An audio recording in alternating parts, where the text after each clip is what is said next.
Hello, my name is Tyler Schaefer, and my presentation is on the movement towards religious toleration before, during, and after the American Revolution. Before the American Revolution, religion was fairly strict within the 13 colonies, and Anglicanism and Protestantism were the dominant religions. Most colonies encouraged religious institutions with public funds. The colonies also disfavored voting and office holding against Catholics, Jews, and dissenting Protestants. Religion played a major role in the American Revolution and gaining independence. Religion offered a moral sanction. This helped reassure that the revolution was justified in the sight of God. Tolerating religion also played a key part in gaining independence. The Quebec Act of 1774 was passed by the British Parliament in hopes of gaining loyalty of the French.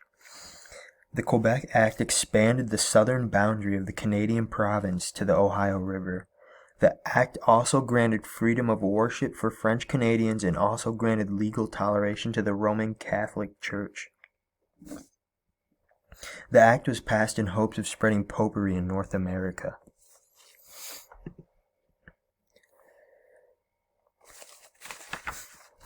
The Quebec Act of 1774 had a significant impact on the colonies and their religious toleration. The act not only had the colonists question land claims of the Ohio country, but it also had many colonists believe that the government in London was planning to strengthen and spread Catholicism, which was dreaded by Protestants. Fears of religious and political tyranny circulated in the minds of many colonists.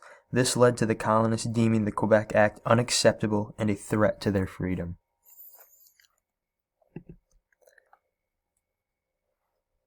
One year after the Quebec Act, the Second Continental Congress invaded Canada. This invited the people of Quebec to join in the conflict against Britain and gaining independence. In 1778, the United States formed an alliance with France, a Catholic nation. The alliance assured the idea that Protestants and Catholics could freely cooperate and come together. It should be noted that colonists did not look highly upon Catholicism. The Revolution had a significant impact on Catholicism and how it was accepted in the 13 colonies. The American Revolution diminished the ongoing tradition of anti-American Catholicism. The assistance provided by France proved to be crucial and indispensable. It reinforced the idea that Catholics had a part to play in the newly independent country. The alliance between France and America led to a marked departure from traditional notion that the rights of Englishmen only applied to Protestants.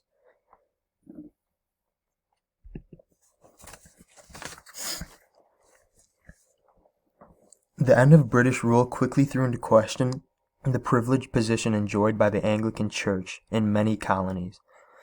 For example, farmers from Virginia would demand relief from taxes that supported the Anglican Church.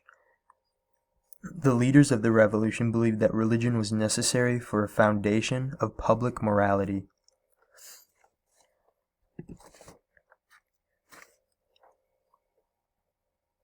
Separation of church and state is very key, and it still plays a major role in today's time. The drive for separation of church and state brought together deists such as Thomas Jefferson. They had hoped to establish a wall of separation. This wall of separation would hopefully lead to freeing politics and the practice of intellect from religious control. Members of evangelical sects wanted to protect religion from the corrupting embrace of government. Religious leaders believed that they could follow the traditional definition of Christian liberty, but felt strongly that it could be achieved without the government's support. The Revolution had intensified the diversity of American Christianity and spread the idea of religious liberty. The separation of church and state created fear that culture of individual rights, which is part of the separation, would undermine church authority.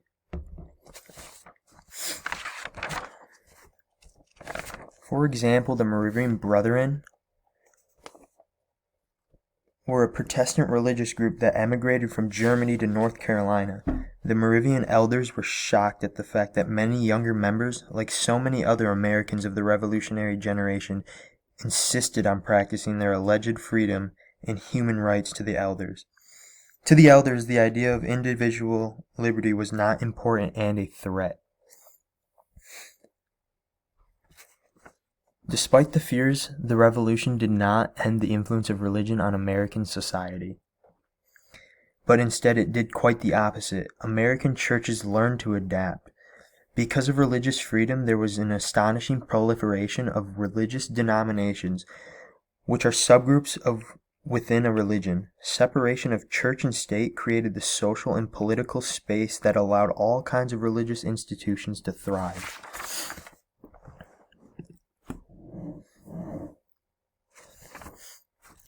A bill for establishing religious freedom was introduced by Thomas Jefferson in 1779. Thomas Jefferson believed that religious liberty was God's will. After much considerable controversy and altercations, the bill was adopted in 1786. Religious liberty came to be the model for the revolutionary generation's definition of rights, as particular and private matters that must be protected from governmental involvement.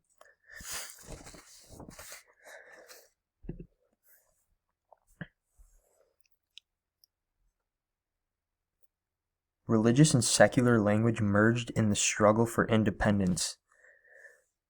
Secular language and religious language were very important in coming together for the fight for freedom. Advocates of the evangelical religion and of republic government both believed that without some kind of moral restraint, people were likely to succumb to corruption and vice or doing wrong. Both advocates believed that personal virtue was the foundation of a free society, and that for the same reason, freedom, both political and religious, was necessary for the growth of virtue.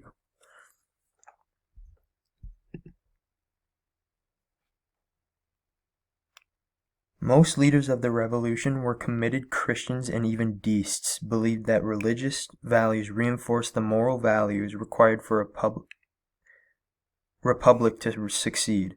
It is important to note that deists are people who believe in the existence of a higher power, but that higher power does not intervene in the universe. Public authority also continued to support religious values. Samuel Adams, one of the founding fathers, believed the newly independent nation could become Christian Sparta, meaning Christianity and self-discipline supported both personal and national progress. And these are my references or my citation page. The first link helped me research on Catholicism and Catholics within the American Revolution and how it had an impact. The second link was my research on the Quebec Act. My third link was also more information on the Quebec Act. My fourth link was our book that we read for class. This helped me with pretty much the whole presentation. My fifth link was the American Republic religion and the American Revolution, which helped me research how American religion helped gain independence. My sixth reference also helped me research about American Catholicism. My seventh reference was my research on the bill for establishing religious freedom. My eighth link was also about the Quebec Act. And my last link that is kind of cut off was on how anti-Catholicism helped fuel the American Revolution.